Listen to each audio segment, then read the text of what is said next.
Now with sports, here's Christiana Gross. Many people believe boxing promotes violence, but one Burbank boxing class teaches kids about self-control, discipline, focus, and respect. And Valley View's Adriana Oliveras has the story. Most important punch, guys, is your jab. All right, your left jab. These words are not uncommon at Gio's Brooklyn Boxing Club, a state-of-the-art boxing facility in Burbank, where professional boxing coach Steve Knez trains kids as young as 8 to excel in the sport. All right, jab, jab. Double jab. Before beginning class, children must sign in, grab wraps, and rent gloves. To help prevent injuries, children wrap their hands before working out. The children begin the class with imaginary skipping rope and light stretching. Following the stretching comes step drills and 3-minute squat sessions. Midway into the class, children begin shadow boxing, where they throw a combination of punches and then work on hitting the bat. Well, this is great for the kids because it teaches them discipline. It teaches them how to protect themselves in case they ever needed that. You're quick on your feet and you're better at punching and hitting. It's all around. It gets them out of the house, gets them away from video games, keeps them busy. Children then work on offense and defense techniques. And optional light boxing in the ring ends the 1-hour class session. 12-year-old Rafi Galajian explains why he enjoys the boxing class so much. You're doing it with your friends. You could kind of hang out and exercise. You could hit some stuff, and that's about it. Now the boxing facility not only concentrates on the physical benefits of training like a boxer, but it also encourages students to build self-confidence. The facility offers adult classes and memberships run from about $50 a month. In Burbank, I'm Adriana Olivares for Valley View News. Andrew Luck led the Stanford Cardinals to a 45-19 victory over UCLA. The 6th-ranked Cardinal remain unbeaten, and the win over the Bruins extends the nation's longest winning streak to 12 games. Luck completed 23 of 27 passes and threw for 277 yards and 3 touchdowns. Luck also had his second reception of his career when he made a one-handed catch for 13 yards. Richard Breho had 202 yards passing and 2 touchdowns for the Bruins. UCLA's defense was shorthanded with multiple player injuries. The Bruins sit at 2-2 and 3rd in their division in the Pac-12. USC edged Arizona 48-41 at the Los Angeles Coliseum in front of more than 63,000 fans.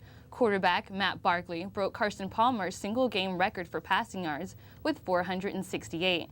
Barkley completed 32 of 39 passes with 4 touchdowns and 1 interception. The win was marked by the most points that USC has scored all season. USC's defense allowed more than 40 points for the second week in a row and allowed 554 yards of total offense. The Trojans allowed Arizona to convert 37 first downs, the most in school history. Arizona quarterback Nick Foles had a good showing, completing 41 of 53 passes with 4 touchdowns and 2 interceptions, outscoring USC 29-21 in the final 2 quarters. Did the Cowboys collapse, or were the Lions just that good? That remains debatable after the 2 teams battled this weekend. The Detroit Lions completed their 2nd straight comeback, rallying from a 24-point deficit to beat the Cowboys 34-30. Detroit's receiver Calvin Johnson caught 2 touchdown passes and now leads the league with 8. Tony Romo and the Cowboys were rolling as they went into halftime up 20-3. Later in the 3rd, Dallas was up 27-3 when Tony Ono struck again. Romo threw 3 interceptions in the second half, 2 were run back for touchdowns, and the 3rd set up Stafford's game-winning drive. Stafford finished with 240 yards and 1 interception. This is the first time the Lions have been 4-0 in more than 30 years. That's all for this week's sports update. Back to you, Taylor. A 20-month-old Connecticut girl is dead after being attacked by 3 pit bulls. A neighbor called police and paramedics, who found the child unconscious and bleeding on the floor. The toddler was rushed to Yale New Haven Hospital, where she was later pronounced dead. Bike thefts at CSUN are on the rise. Some students are being extra careful while securing their bikes, while others aren't. Christiana Gross met with students to find out the steps they're taking to make sure they're not the next victims.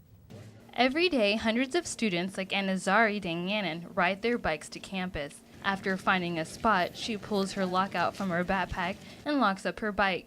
making sure it's secure. I was a little bit hesitant to bring my bike over because of what I read on the Daily Sundial. As reported by the Sundial, bicycle theft at CSUN has risen 80% within the last year. According to police reports, 17 bikes have already been stolen this semester. Many CSUN students, like Jack Stotler, take extra precautions when securing their bikes. Well, I actually have two locks. I have a big lock that hooks from my frame to the actual thing itself, and then I have a bike lock that goes to my tires to each other. Other students, like Jeffrey Chung, use different strategies for securing theirs.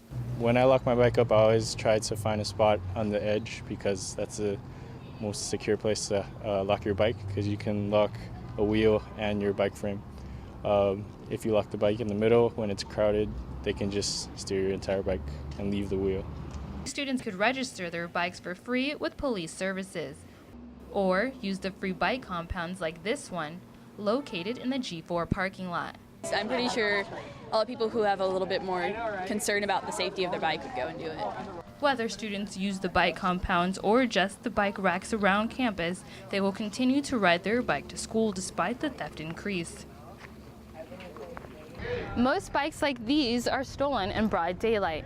Thieves target bikes secured using the standard cable locks. According to police services, the best way to prevent your bike from being stolen is to register it and to use the free bike compounds. In Northridge, I'm Christiana Gross reporting for Valley View News. Mexico's Human Rights Commission is investigating an elementary school for allegedly forcing sixth graders to take off their clothes. The principal and teachers of a public school in the city of La Piedad ordered children to disrobe after $13 disappeared from the classroom. The commission says it's following up after receiving complaints from parents.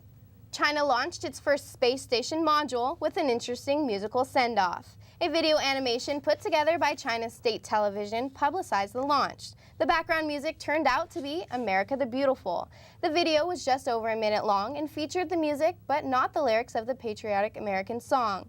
The successful launch marks China's first step towards building its own space station. Denmark has imposed a fat tax to try and keep people from eating unhealthy food. The tax will increase the price of a burger by around 15 cents and raise the price of a small package of butter around 40 cents. The tax was approved by a big majority in the parliament as a way to increase the life expectancy of the Danes. That's all for Valley View News. Thanks for watching. I'm Taylor Cage. And I'm Andrea Anderson. Have a nice week.